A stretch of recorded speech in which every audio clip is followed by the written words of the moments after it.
Welcome, everyone, and thank you for joining us today. My name is Debbie Churgai, and I'm the Education Program Director at the Melanoma Research Foundation.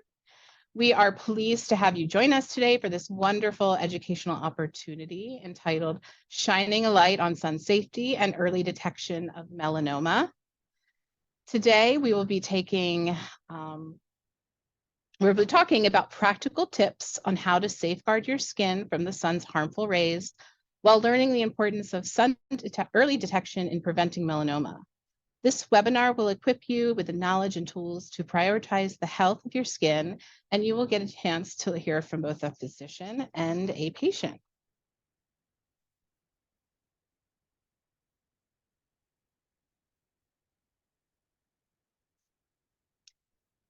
Before we get started, I want to share a little bit about the MRF. The Melanoma Research Foundation is the largest independent organization devoted to melanoma. Our mission is to eradicate melanoma by accelerating research while educating to and advocating for the melanoma community. The MRF is committed to the support of medical research to develop effective treatments and eventually a cure for melanoma. We know that education is critical for patients to make informed decisions about their care, and that is why we have many educational programs and opportunities. And they are not only directed at patients, but we create educational materials for caregivers, family members, and providers. Our educational programs include educational materials, webinars, animated patient videos, patient and caregiver symposia series, and information on rare subtypes, including ocular melanoma, mucosal, pediatric and adolescent and young adult melanoma. If you would like to learn more about the MRF, including information about our education, advocacy, or research programs, awareness campaigns, and upcoming events, please follow us on social media. We host events such as patient symposiums and Miles for Melanoma 5Ks in cities all across the country. And we hope you will join us at one of these amazing events. A bit of housekeeping before we get started. We encourage you to use the Q&A box to ask questions throughout the session. The information presented during today's session is for educational purposes, and any individual treatment questions should be directed to your healthcare provider. We encourage you to visit melanoma.org to learn more about the resources we have available. Also, this session will be available for viewing later as part of our videos on demand library that you can share with others, and it will also be available on our YouTube page. Okay, let's get started.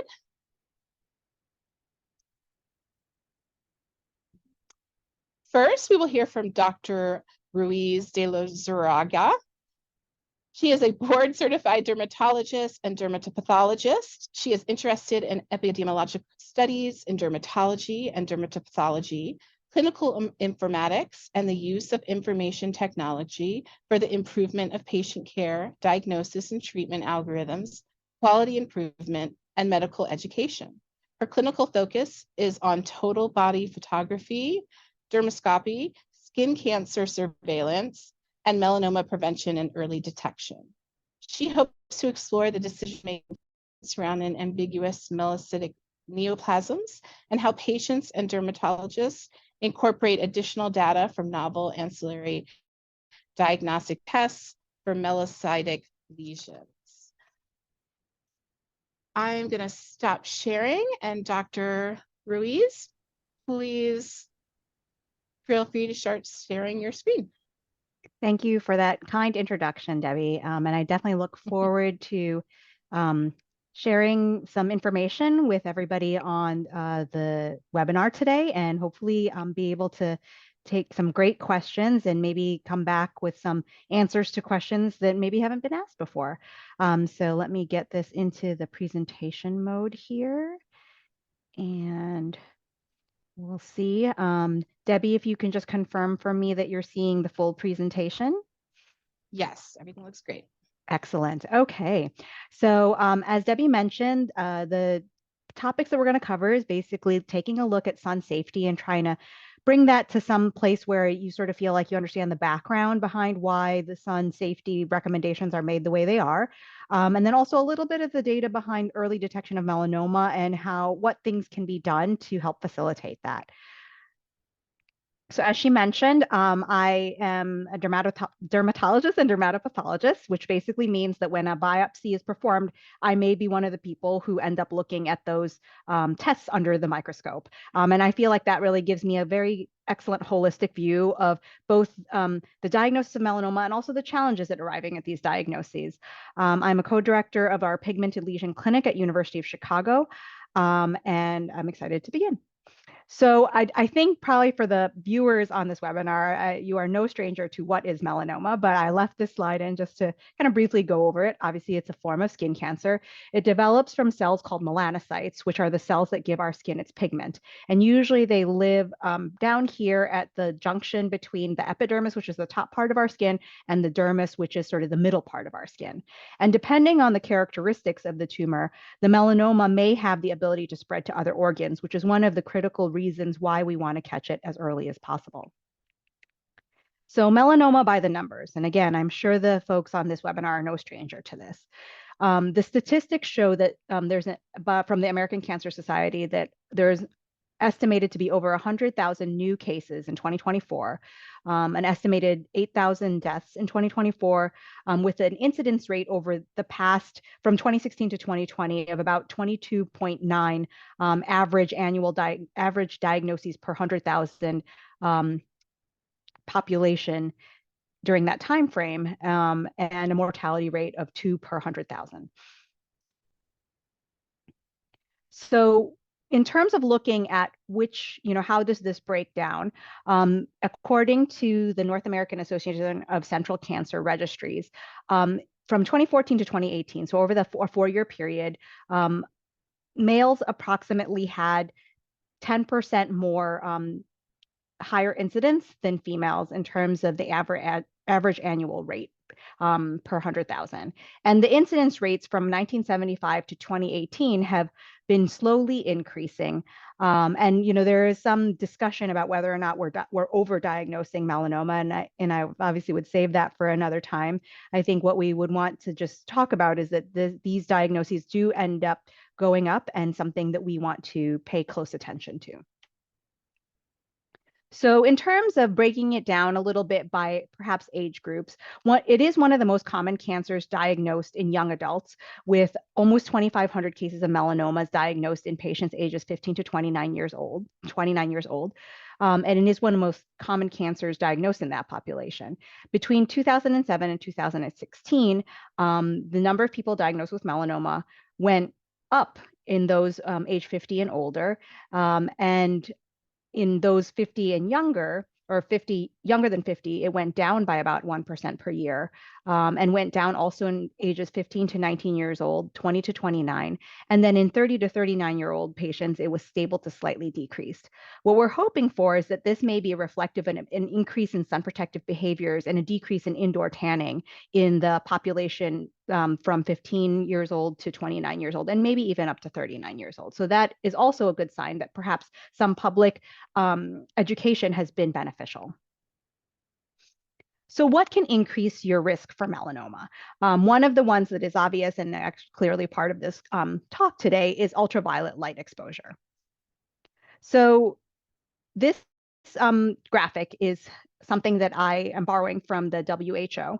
And basically it kind of describes where you can encounter UV light. So and kind of addresses maybe some myths about it. So over 90% of UV can penetrate light cloud. So it's important to know that on a cloudy day, you can still have UV that reaches the skin and reaches the surface of the earth. Other things that this graphic kind of illustrates is that, we think about winter and we think about, oh, well, that's not a time when I need sunscreen. But, especially when you're skiing or you're outside in the snow a lot, clean snow can reflect up to 80% of the ultraviolet rays back off the snow up back to you. And especially pertinent to, being in higher altitudes, UV increases by 4% for each 300-meter increase in altitude. As most of you probably know, 60% of the ultraviolet is received between 10 a.m. and 2 p.m. daily, which kind of then directs why we say, try to avoid that midday sun. Indoor workers receive about 10 to 20% of UV exposure compared to those that outdoor workers get. So definitely being an outdoor person or having an occupation that keeps you outdoors does increase your exposure to UV light. Shade can reduce UV by 50% or more. And the reason why it's not 100% is there's still reflection off of the surface, the ground, basically. And then keeping in mind also, not as reflective as snow, but white sand can reflect up to 15% of UV light, and that at half a meter depth, UV is still 40% as intense as it is at the surface. So even though half of your body might be submerged under the water when you're swimming, there's still UV light that reaches your skin. So among the sun-safe habits that we try to counsel on is time of day, wearing protective clothing, wearing sunscreen, and avoiding tanning beds. So first thing is check the time. So peak sun hours are usually between 10 a.m. and 2 p.m. So usually we counsel if you're a runner, if you like to exercise outdoors, if you like to garden, to try to do this not during the hours of 10 a.m. and 2 p.m. if it can be avoided. Trees are a great source of shade, as are things like umbrellas. Wear sun protective clothing. So this includes a hat, sunglasses that have UV protection, and other things such as UPF protected clothing. So sometimes I get asked, what does UPF mean and does it really work? So UPF stands for ultraviolet protection factor. It indicates what fraction of the sun's ultraviolet rays can penetrate the fabric. So a fabric that has UPF 50 allows 1/50th of the UV radiation to reach your skin. As a point of reference, an everyday white cotton t-shirt gives you a UPF of 5. So that means about 20% of the UV radiation from the sun is able to reach your skin. There are other factors that sort of influence how good the UPF factor of that clothing is. So usually darker colors absorb more UV rays than lighter colors. The tightness of the weave, so the more dense and tightly woven like wool, denim, or corduroy, offers more UV protection. Hats, the same thing. The tighter the weave, the less UV light can penetrate through. And also thinking about it as having a broader brim, so 3 inches or greater. So, we think about wearing a baseball cap, which still does a great job, especially if, there's less hair on the top, but your ears will still get exposed because you don't have that wide brim around, and also the back of the neck. Fit. So we don't think about this a lot, but actually the looser the clothing fits, probably the better UPF protection it offers. And this is just because the fibers aren't stretched as much so that they can maintain their tightness of their weave. The looser fit is not applicable for sunglasses though. Usually the closer that fits to your face, the better it protects that area of your skin and your eyes. So sunscreen. So that's always a hot topic, and patients have a lot of questions about that. And a lot of friends and colleagues and family also have a lot of questions about that. So SPF stands for sun protection factor. So basically this is a measure of how long it will take your skin to redden with the sunblock on and applied properly compared to skin that doesn't have any sunblock on it at all. So these numbers are based on putting 2 milligrams per centimeter squared of cream on your skin. So that's about 2 tablespoons for a body surface area, or 1 ounce. Another analogy people like to use is a shot glass full. Not a great one for me because I don't know what that is, and as a point of reference is not a normal measure for me. So I think 2 tablespoons is a great other alternative measure. So as an example, what does this mean? So an SPF 15 blocks 93.3% of the ultraviolet radiation from penetrating the skin. And it basically the skin will take 15 times as long to redden as it would if you didn't have the sunscreen on. Now that's not the same for everybody, because not everybody's skin reddens at the same rate. So that's where, reapplying every couple hours still makes sense no matter what SPF you're wearing. SPF 30 blocks 96.7% of the ultraviolet radiation from penetrating the skin, and SPF 50 blocks 98%. So as you can see, just because 15 is if 30 is twice as 15, it doesn't block twice as much. So that slope of how much it keeps the UVR from reaching your skin kind of goes up and sort of flattens out. So usually we counsel patients to choose a sunscreen of about SPF 30 or higher. So what happens when you're reading the label on a sunscreen bottle and trying to decide if that's the one for you? So we talked about SPF. So you look at the SPF number. This particular illustration is SPF 30. The other keyword to look for is broad spectrum. So that means it covers a large portion of ultraviolet A and ultraviolet B light. So ultraviolet B has been the most implicated in skin cancer. Ultraviolet A, the data is not quite as strong, but ultraviolet A also has a big role in aging, which sometimes is a motivator for patients to use the sunscreen outside of the prevention of skin cancer. As I mentioned, SPF, usually I say 30 to give the patients a good rule of thumb, easy to remember, but an SPF of at least 15 would be fine too. The other thing you can look at on your bottle is whether or not it's water resistant. About 10 years ago or so, the FDA stopped putting on waterproof and sweat proof on the bottles, and water resistant plus the time that the water resistance lasts. So usually it'll be either 40 minutes or 80 minutes. So if you are in the water and it is wearing off and you choose a 40-minute one, then you should reapply it more often than you would the standard 2 hours. So what other things are on the bottle? The back of the bottle usually includes the active ingredients. So these are physical sunscreen ingredients might be on there, which includes mineral-based ones, titanium oxide, zinc oxide. These block and scatter the rays before they penetrate the skin. And then they might include chemical sunscreen ingredients. So examples are avobenzone and octisalate. And this absorbs the UV rays before they can damage your skin. A lot of times the sunscreens that you'll find on the shelf that have much higher SPF ratings usually have some element of chemical sunscreens in them.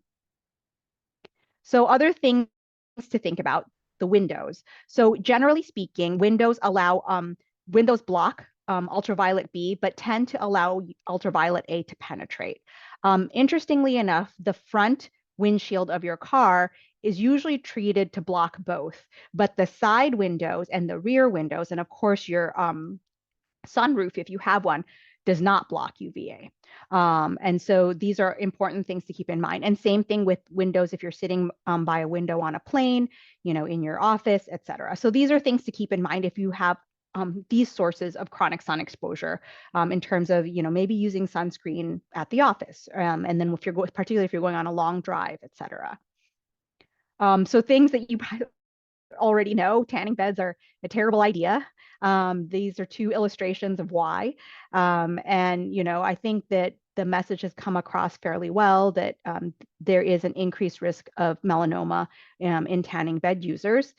And a number of states have implemented laws about this in terms of marketing to youth, but some states haven't. So it's an important thing to remember. And using a tanning bed before age 35 increases your risk of melanoma by 75%. So another thing that I sort of thought about that patients haven't asked about recently, but I've sort of wondered, okay, can patients get some additional information from this? What about the UV index? So the UV index is a daily forecast of the expected intensity of ultraviolet radiation from the sun, and it's calculated by the National Weather Service in the US. Different countries have different ways of calculating it. So the illustration I have on the right-hand side is from the EPA, and it shows that, what these factors mean. So if it's low, if that means the index level is less than 2 and you can safely enjoy being outside, but of course they still say, as we talked about, you can still get UV exposure, so you should still use your sunscreen. And then of course, when you get to the high levels, that 11 plus, protecting against sun damage is needed. If you need to be outdoors between, those midday hours, very important to use your sun protection. So at first I was like, well, this doesn't really help our patients. They still need to use sun protection no matter where it is on this spectrum. But what some other experts have pointed out is that there are some patients who are very, very uniquely sensitive to the sun or are on medications that make them more sensitive to the sun, where this index may be helpful to advise them that maybe today is not the day to go on that long walk because the UV index is so high. So other things that can increase your risk for melanoma to think about, besides what we've talked about in terms of protecting yourself from the sun, is the family history of melanoma, having had a previous history of melanoma or other skin cancers, and having had a previous history of other cancers such as breast or thyroid cancer. So one of the things I sort of have been curious about and wondering about is what is the factor of getting tested for genetics? So what is the importance of knowing ahead of time whether or not you have a risk or predisposition for melanoma? So it's a little bit tricky. So there are a few cutaneous melanoma tumor syndromes. The most common one that is talked about is related to the gene cyclin-dependent kinase inhibitor 2A gene, or CDKN2A. Other genes that have been described as CDK4 and other germline variants that I've listed here. I do have some patients who have had genetic testing because of breast cancer in their family and have opted to have more frequent skin cancer screenings because they're BRCA1 positive, which is this gene down here. And so there are some patients who want to be more proactive, even if they haven't had a skin cancer yet because of the presence of this gene mutation. Because there are, though, multiple factors that can contribute to the development of melanoma, the actual prevalence of cutaneous melanoma syndromes is not really that clear. You may have a mutation, but there may be other aspects of your environmental exposures, et cetera, that may influence whether or not that gene plays an important role in you developing melanoma. Compared with non-carriers, carriers of the CDKN2A mutation develop cutaneous melanoma, that's what CM stands for in this slide, at an earlier age and more often if they have a reported family history of cutaneous melanoma. And that's where some of the guidelines have really hung their hat, is whether or not only do you have that history of melanoma for yourself, but also a family history. So mutations in CDKN2A increase the risk for both melanoma and pancreatic cancer. By some of the studies, it states that by age 80 years, an individual who has had multiple family members with the CDKN2A mutation has a risk of developing melanoma in Europe by about 58%, in the US by about 76%, and Australia by 91%. And what this study sort of illustrates is that it's not just about the mutation, it's also about whether or not where you live has a high prevalence and incidence of melanoma or not. And so we should consider a patient's geographic region, genetic background when we're assessing the individual patient's risk. These data apply to invasive melanoma and not to in situ melanoma, so the very superficial non-invasive melanoma, and lentigo maligna subtype of in situ melanoma, which is a specific type of melanoma that occurs in chronic sun exposed areas that is also superficial or called in situ. Without a significant family history, having a melanoma at a young age does not predict a high likelihood that someone will have a significant mutation that's related to melanoma. Mutations are identified in less than 1% of individuals diagnosed with melanoma when they're younger than 40 years. So just being young doesn't imply that you have a genetic mutation that has put you at higher risk.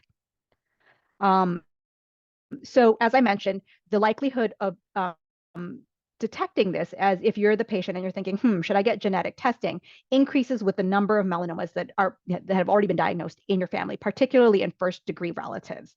Data from the Genes, Environment, and Melanoma study group showed that the likelihood of this type of mutation in an individual with 2 or more primary melanomas is 2%, but it increases to 7% if there's additional family history.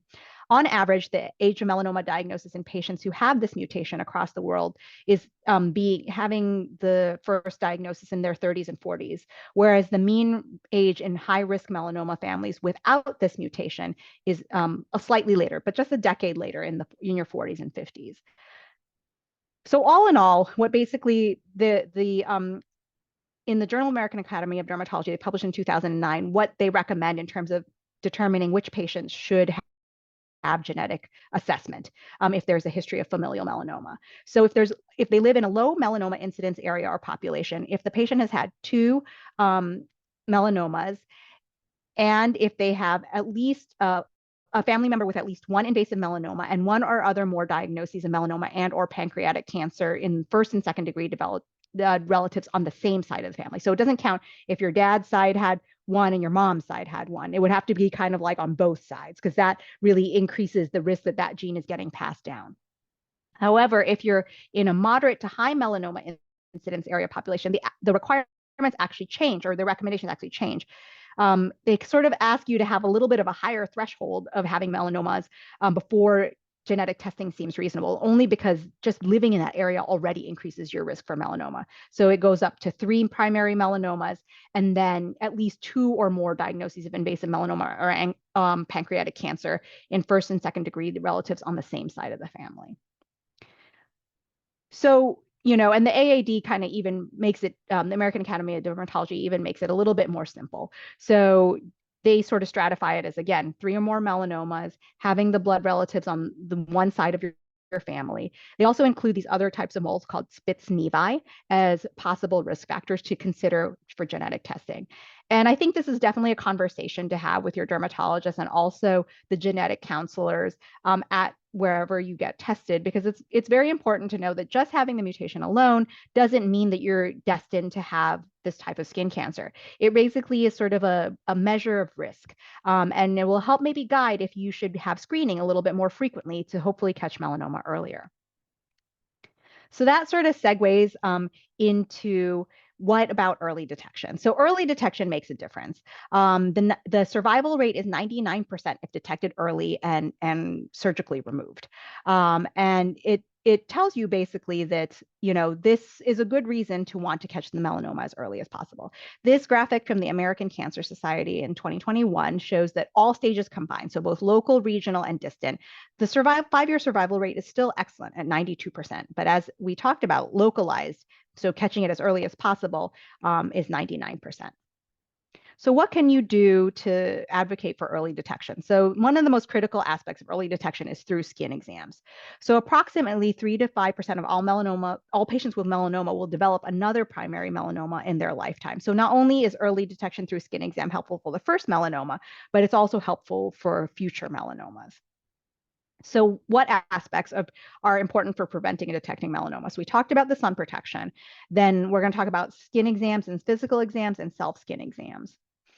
So tips to sort of prepare for your total body skin exam. One is to perform a self-skin exam before your appointment. And I have a couple of slides that sort of describe how to do that.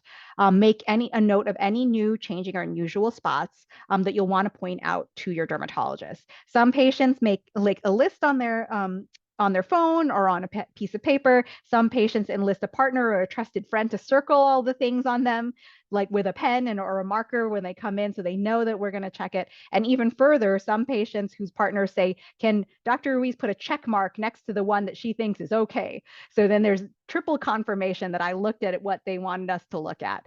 Other things that are important is to remove your nail polish or artificial nails from your fingernails and toenails. And this is because we can see you can develop moles in your fingernails, and melanoma can develop in those areas too. And so being able to visualize that is really helpful. Wear your hair loose or use hair clips, bands, or hair pieces that can be easily removed, because I usually check the scalp, and then especially if that skin, the hair is thin there or not present there, that is an area that might be chronically exposed to the sun as well. If you do wear makeup, bring some makeup remover, and also your makeup if you want to reapply, and of course your sunblock. I have found that if possible, it's best if you don't have self-tanner applied immediately prior to your visit. It does influence what I'm able to visualize using special tools in terms of examining the features of moles. So I know that timing is not always perfect, especially if the exams are happening close to special events or the summertime, but it can hamper a little bit the examination. So how to perform a self-skin exam. So it's best to have a full length mirror so you can look at your whole body, and you can look at your body in the front and the back, and then the right and the left sides with your arm raised. So we want you to be aware of what's in your underarm area. So look at your underarms, your forearms, your palms, look at your elbows, look at your legs in between the toes and the soles of your feet. And then use your hand mirror to look at the back side, so at the back of your neck and your scalp. And you can use that hand mirror to check your back and your buttocks as well. So the ABCDEs of melanoma, which I'm sure that you guys have heard about before, is one of the other rules of thumb that we use to help patients pick out what might be worrisome. It's tricky because these rules pretty much apply to what we call melanocytic lesions, or basically moles. Some other things may be brown, light brown, tan, and they don't actually fall into the category of mole, and they check off all the ABCDs, and it gets really stressful for patients. But that's also part of why coming for your skin exams can be helpful. So A is for asymmetry. So one half of the mole looks different than the other half.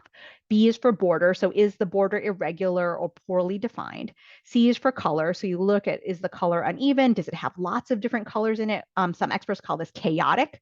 And then is the diameter bigger than the size of a pencil eraser, or about a little over 6 millimeters or larger? However, as everybody probably knows, some melanomas fall under a much smaller diameter than this. So it's not a perfect rule. And E for evolving. So this is one of the rules I place the most weight on. Is it something that has been there and is changing, or it looks different than the rest of the moles that you grow? Those are really important factors to consider. So finally, in the last 5 minutes or so, I'm going to talk about what other things, the tools that we use in the pigmented lesion clinic to try to help increase the likelihood of early detection. So some people have lots of moles. So, one of the risk factors that is discussed is having more than 50 melanocytic nevi, which is the medical term for moles, having large and or unusual, or what is clinically called atypical moles. So one thing to keep in mind, though, is that 70% of melanomas that are diagnosed were melanomas to begin with. So they aren't necessarily coming from the mole that you had when you were a baby. However, 30% of them can arise from a pre-existing mole.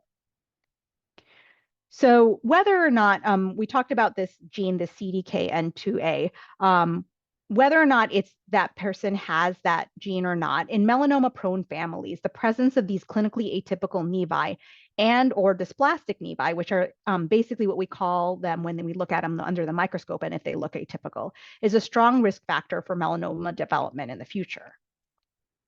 So as I mentioned, one of the things that is my area of focus in my practice is a pigmented lesion clinic. So basically we focus on patients who have had, who are at high risk of having a melanoma, who have had a melanoma, who have lots of moles. And this is a strategy that we use to sort of try to find the moles, the melanomas early, but not over biopsy things that are really just benign and maybe just don't fit the mold quite right, but aren't truly melanoma. So this is a picture of our clinical room. The computer that you see on the left-hand side of the screen is our total body photography unit. It basically is a computer connected to this high-resolution camera that runs along this rail going up and down. And the patient stands on this mat here, and there's foot positions. And then our staff, our medical assistants and nursing staff, have the patient assume different positions that are standardized. So each time a patient comes in, they're taking the pictures in the same positions each time. This little device here that you see hanging on this hook is something called a dermatoscope, which is even more high powered than the dermatoscope I keep in my pocket. And this allows us to see features of moles that we can't otherwise appreciate with the naked eye. And what I love about this device is that the software in the computer allows us to compare images sequentially side by side, and it helps assist in circling moles or growths that are new or have changed. Sometimes it circles lint, so I know I still have a job, but other times it is circling things that actually are brand new or have changed that we might have not otherwise picked up on if we didn't have the whole map of the body. So total body photography can definitely help in the detection of melanoma in high-risk individuals. And it was associated with lower biopsy rates and facilitated the detection of new and changing lesions. So this is an example of how a map might look. And so each of these markers are markers of moles that we took extra high dermatoscopic images of. And then otherwise, the images would get compared side by side just with the skin surface. So as an example, one of the images that we took was of number 5, and this is what a dermatoscopic image looks like. So even though it looks like just kind of a brown splotch here, it actually shows what we call a reticulate or net-like pattern. And looking at the patterns in this way close up allows us to find changes earlier and also find features, subtle features that might be an indication that this might be a melanoma. This is an example of how a dermatoscope might look. So the one that's connected to the total body photography is very high power and, needs to be connected to a power source. The one that most dermatologists will use in the clinic when they're examining you is a handheld dermatoscope, which still is a wonderful device. And I always say, if my dermatoscope is not charged, you should reschedule your appointment. So I've learned to have multiple of them ready to go. And so one of the other strategies that we use is called sequential digital dermoscopy imaging. So basically, you store these high power close-up images and you start to monitor them over time. And short-term monitoring would be about 3 months. Routine long-term monitoring is usually 6 to 12 months. And with these total body photographs, we usually take them every 6 to 12 months. And you can see in this one paper that was published how this is what the dermatoscopic image looked like in 2006. And then in 2008, it started developing this little corner, this little focus of darker pigment, which might have not really been that much well appreciated if you hadn't been following it all along. So we covered a lot of things about what happens when you have melanoma. You'll have your skin exam, physical exam, staging, additional testing, treatment, observation, and possibly more treatment and long-term follow-up.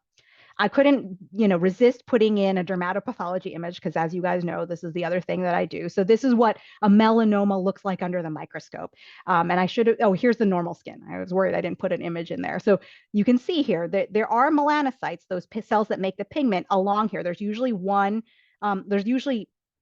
per every 10 of these little purple cells that you see, but they're not really that big and they're not really obvious. But you can see in this melanoma in situ, there are these big brown cells that are sort of spread out and they're climbing up top and they're not staying at the bottom and they're spreading out. And then we do special things called immunohistochemistry where it kind of picks up on markers that are specific to melanocytes, and it kind of makes them pop out and stand out. And one of the things that we find as a worrisome feature is if these melanocytes are starting to climb up here to the surface of the skin rather than staying here at the bottom. And you can see there are many more melanocytes here than there should be. So this is the staging. So that's what happens after the biopsy is done. And, then we sort of see, okay, is it involving other parts of the body? And then one other thing I want to touch base on is just long-term follow-up. So the European consensus put this graphic out, and I think this is relevant no matter where you are. So typically for stage 1A patients, in the first 1 to 3 years, we're following you a little bit more closely. And once we get out to year 4 through 10, then we're starting to only need to really recommend needing to see you every 12 months, as long as you don't have a new melanoma. And as you can see, as the stages progress, as the melanoma is either thicker or involves more parts of the body, these exams stay more frequent for longer. And this is, again, with the objective of detecting early whether there's any recurrence or whether or not there's a new melanoma. So these are some useful resources, some of which I referenced in this talk. And I really appreciate everyone's time and attention.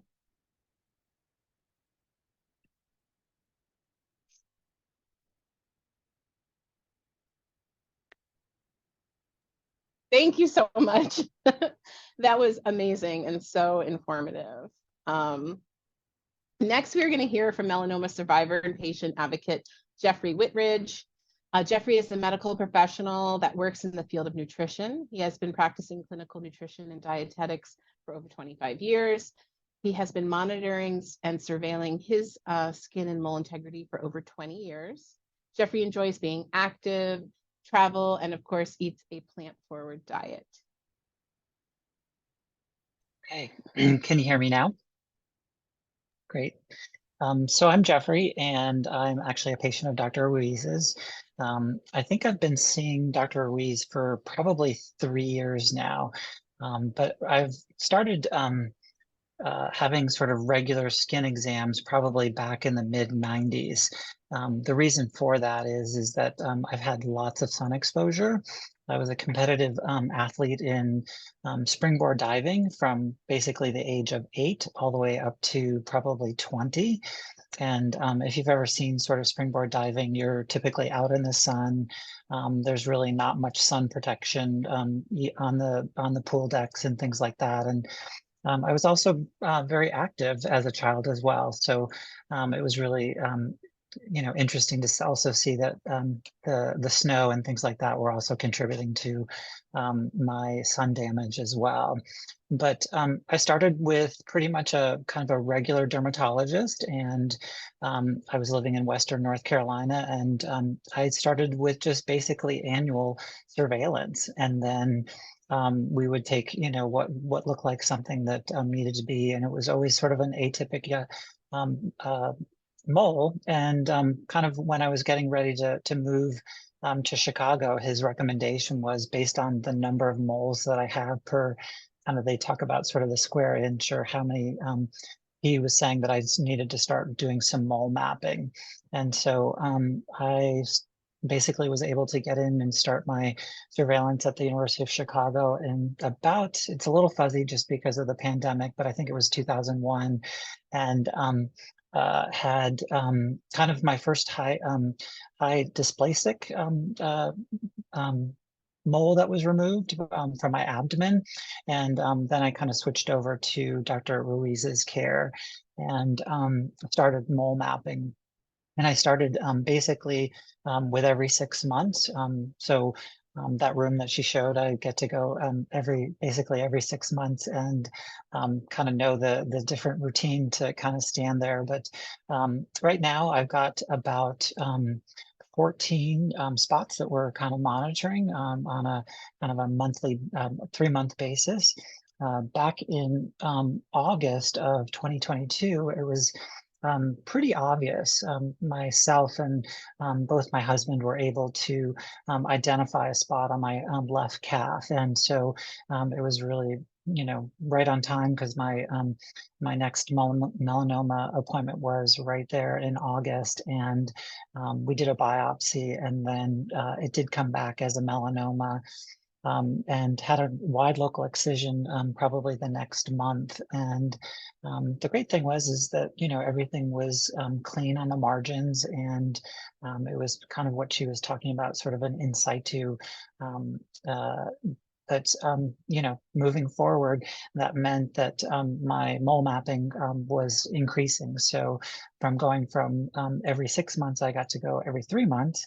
And I think the way I've kind of been doing this sort of monitoring of my my skin is that if the doctor tells me that they think that something needs to be taken, I'm more than willing to kind of let them take it, partly because I've just sort of seen that it's better to try to have it removed early and ahead of time than kind of waiting and watching to see what happens with it.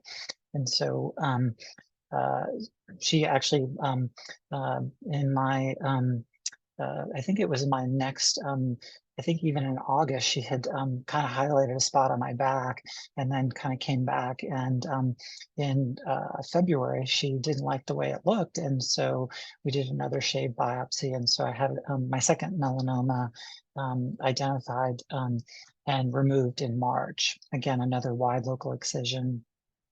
And so, basically the number of spots that we look are somewhere between, 11 to 14. Some get taken off.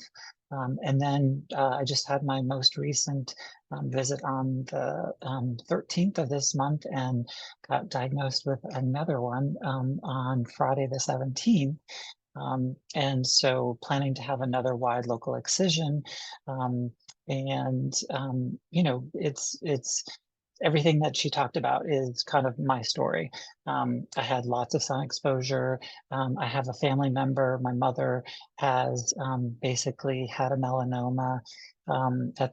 She was a little bit later in terms of her diagnosis, in terms of a melanoma. So I have a family member that has a melanoma. Again, her family member also has had pancreatic cancer. So we haven't done necessarily the CDKN2A genetic testing. We're kind of, we have this sort of discussion, and whenever I meet with Dr. Ruiz, I'm always sort of like, what can I do more to kind of keep my surveillance going? Because certainly I don't want things to become recurrent or invasive more so. So I, wear a lot of sunscreen. I do have a hat that I wear even, to work, back and forth. She talked about the sun time between sort of 10 and 2, and I'm actually, even at this point, I'm even more protective of my sun exposure. So I don't really go out. I try not to be out between 10 and 2. I'm really try to be out between 8 and 9 at the latest, and later than 4.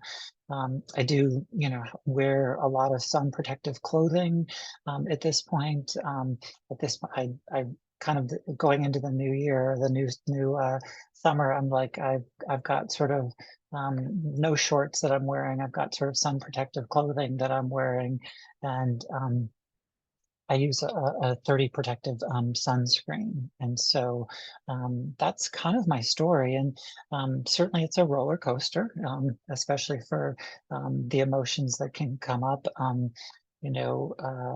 The team has been amazing in terms of their responsiveness, in terms of getting back to me. I know that I can be somewhat of a difficult patient, partly because I do work in medical. And so I just want to kind of take action as quickly as I can, partly because I just know that, with melanoma can be aggressive, and it's better to take care of it as quickly as you can, because then you know that I want to be in that sort of 99% rather than the distant recurrence. So kind of a short and sweet little, description of kind of my uh, my story. Again, we talked a little bit about my skin. I burn very quickly. I burn very easily. Most of my skin is very similar to all my other brothers and my mother. So certainly family, skin type that has the propensity for melanoma. So about a couple minutes before, so time for questions. All right, thank you. We have a few questions that came. So let me get to the first one. And again, if you please feel free to ask questions, and I will add them to the list. First question is, the U.S. Preventative Task Force doesn't yet recommend that annual skin checks be made a part of standard preventative care, stating that there isn't definitive research showing that an increase in skin checks results in a decrease in deaths. How do you respond to that? And do you believe that skin checks should be made part of a standard preventative care, and why? That's a great question, a very complicated question.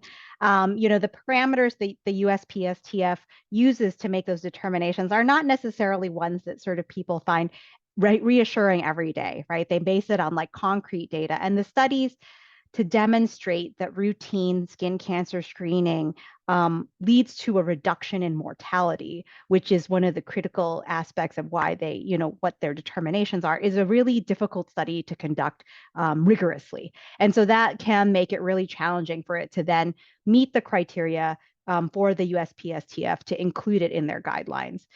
The other thing that sort of has been discussed when those guidelines are sort of brought into question, and why is this not something that's encouraged, is that a lot of times skin cancer may be detected, whether melanoma or not, because a patient or a patient's family member or somebody else brings it to their attention, and they come not necessarily for a screening, but for what is called a spot check. And this is sort of just delving into semantics, right? What is a screening? A screening is defined as someone coming in to get something routinely done where it's thought that there's nothing wrong.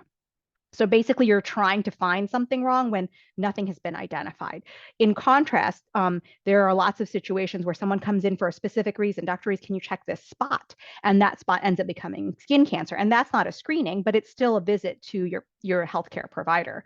So, what I like to tell my patients, and, some people may disagree with this, is that if someone wants me to check their skin surface for something worrisome, I will check it. If I can't, there are sort of idiosyncrasies with insurance where they're like, oh, you can't have a skin cancer screening, but every so often if you don't have a risk. And so I think that will continue to be defined. There are a lot of researchers that are still trying to look at this. And as as we get into this new age and this new era where medical charts and medical records can be, sifted through by computers, it may be that there will be enough data in the future to, overcome the hurdles of being included in the USPSTF recommendations. Thank you for that. And, I want to say first, I'm so sorry, Jeffrey, I kind of quickly went into the Q&A, but I wanted to say thank you for sharing your story and for highlighting the importance of, taking care of your own health and being vigilant. So many of us are so busy in our lives, we don't do that.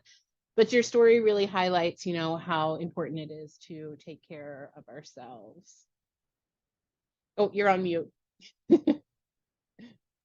I know I'm not on the guidelines, but just because of my experience, I think that, and this is just me as a patient, but I think everyone should get screened for skin cancer. I mean, just because it's better to go annually than have to go, every 3 months or every 6 months. So. Absolutely. Absolutely. Thank you. And this next question is for you. Oh. You were so educated. I want to know, your story was very knowledgeable. And so I kind of want to know, how knowledgeable were you prior to getting melanoma about the early stages, about what to look for, and about what your background was, and why you should be vigilant in your healthcare. And I think that education has just come over the years of kind of, working at it. I think just like Dr. Ruiz talked about, I really learned, the ABCs and really, watching the moles over the years. And I think that's been sort of the piece. But I think because I had such sensitive skin and sun. I mean, I say that, if I'm out in the sun more than 10 or 15 minutes, I'm usually red, which is kind of a high indicator for, very sensitive skin. And I've had sort of, sunburns in the past as well. And, I know that there were times in my life where I was out in the sun, even tanning, which, and I was using, probably 35 or so, but that's just one of the things that I've seen is that with my skin becoming more intense with the I'm just watching it more and more, and I've just learned over time. I do work in kind of a medical, arena, which is helpful for me. I have kind of this is one of the things I said to Dr. Louise. I've challenged her to kind of think a little bit sometimes outside the guidelines and have things tested. And really for me, it's really been my patient advocacy for myself or agency, so that some of the questions just can be answered so I can have better peace of mind. So. Thank you. We got a few questions coming in. So what is recommended for patients that have a light sensitivity for sunscreen? So I think that's a great question. One I didn't answer in this talk, but happy to do so. Partially because visible light, or which I'm assuming the question is sort of addressing. So not ultraviolet light, but some patients actually have a sensitivity to light that's in the visible light spectrum, and so that doesn't necessarily contribute to the development of melanoma in that context. But so for some patients, visible light can contribute to sensitivity for other reasons, either other dermatologic conditions they have, or even maybe contributory to other pigment-related conditions like melasma. So to the point of the question asker, the traditional sunscreen, so your everyday sort of mineral and physical and chemical sunscreens don't necessarily protect against visible light. The sunscreens that do have some component that protects against the visible light spectrum are tinted sunscreens. So these tend to be the sunscreens that have a little bit of brown, a little bit of tan color in it, and they have iron oxides in them that help to protect against visible light. So some patients who use tinted sunscreens, we recommend them for patients who are kind of struggling with getting their skin tone to even out. Either they have that medical condition called melasma, where the pigment is very difficult to get rid of, and maybe some research has shown that visible light can aggravate that or make it more persistent. So tinted sunscreens are the ones to look for when you're thinking about protecting against visible light. Thank you so much. What advice do you give to outdoor types who have had melanoma about what types and how much outdoor activity, if any, they can still engage in and what precautions to take? So I'll start with this, and then Jeffrey, I'll let you contribute some real world experience. So I am not, I do not like my patients to live in caves. I think there's a lot of benefit to being out and about, both mentally and physically.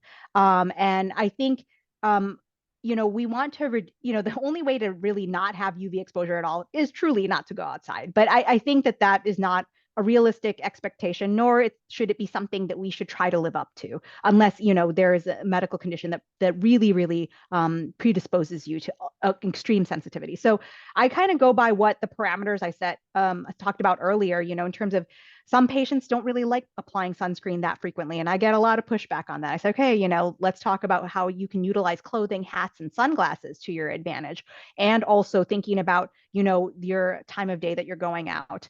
I do have some sailors that are my, in my patient population, and they still love sailing. And I'm not going to say you can't go sailing, but they've also found ways. I think, we're really privileged to live in a time when there's a lot of technology that help us, be able to take advantage of being outdoors. So again, wide brim hats, UPF clothing, so that even if you forget to reapply, you'll still have some extra protection there. So that's usually my advice in terms of trying to enjoy being out in the world and enjoy our world while still minimizing your risk as much as you can.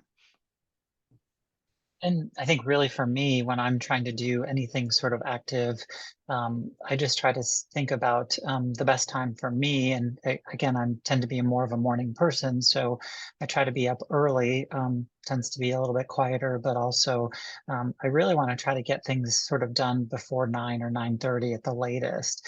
And so I tend to do my walking early in the morning or late in the afternoon as hopefully most of the sun has gone down, even after 5.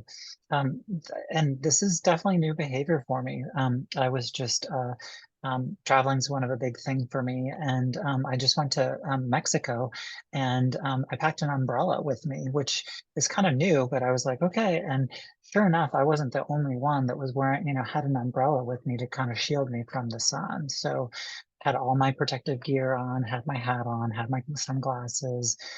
Yes, I mean, I'm sure I still got some sun exposure, but at least I was sort of protected as best I could. So. Great advice. Thank you. What's the biggest challenge that dermatologists face? That is a very large, wide question. I think it can be variable. There's a lot of dermatologic conditions, and I think just, really part of it is also reinforcing to the public. I think that there's a lot that dermatologists can help you with beyond sort of the public, the social media aspect of dermatology, which I think is often focused on cosmetics and aesthetics, and that dermatology really is so much more beyond that and really focused on skin health. And there's a lot of conditions that we treat. So that can be a challenge. And I think that's a challenge from a research perspective in terms of funding, from an insurance perspective in terms of coverage of prescriptions, but also just, what patients realize when helping patients realize that they can come to us for much, much more than aesthetics and cosmetics.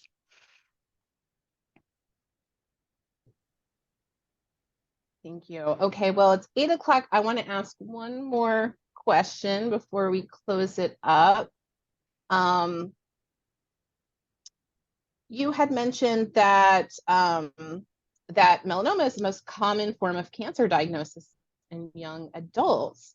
What can we do to help educate this community more about the seriousness of melanoma?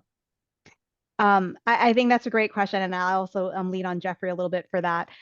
So I have a young adult now in my house, and fortunately for her, there's sunscreen everywhere in our house, and I think one of it, as as parents and as, let's say, older brothers and sisters, older cousins, older relatives, modeling the behavior of, protecting yourself from the sun, normalizing that, it's all right to get to wear sunscreen. Depending on, the culture you live in, sometimes it can be looked upon and frowned upon, but really modeling that behavior and showing that, protecting yourself from the sun in certain ways is a healthy behavior and is something that's very common. And then also sort of reinforcing the adverse effects of tanning, which I think is really one of the highest risks in that age group, kind of normalizing self-use of self-tanners, and also reinforcing that there is really no such thing as a healthy tan. And I think we're finally getting to that. I have a few older patients who say, yeah, my mom told me to go out and get some color. And, that is something that, and a lot of people will feel better. The reality is being out in the sun kind of makes you feel happy. But, I think everything in moderation is basically, the gist of it, and kind of reinforcing and modeling that for young adults. Yeah, I mean, I think the more you can just protect your skin as early as possible is just a really smart thing to do. And I just know that right now I just try to protect my skin as much as I can, just because. I mean, you've heard my story, and so this is going to go on, and hopefully I'll get to the next section where I get to be more into the surveillance rather than kind of the active treatment part. So.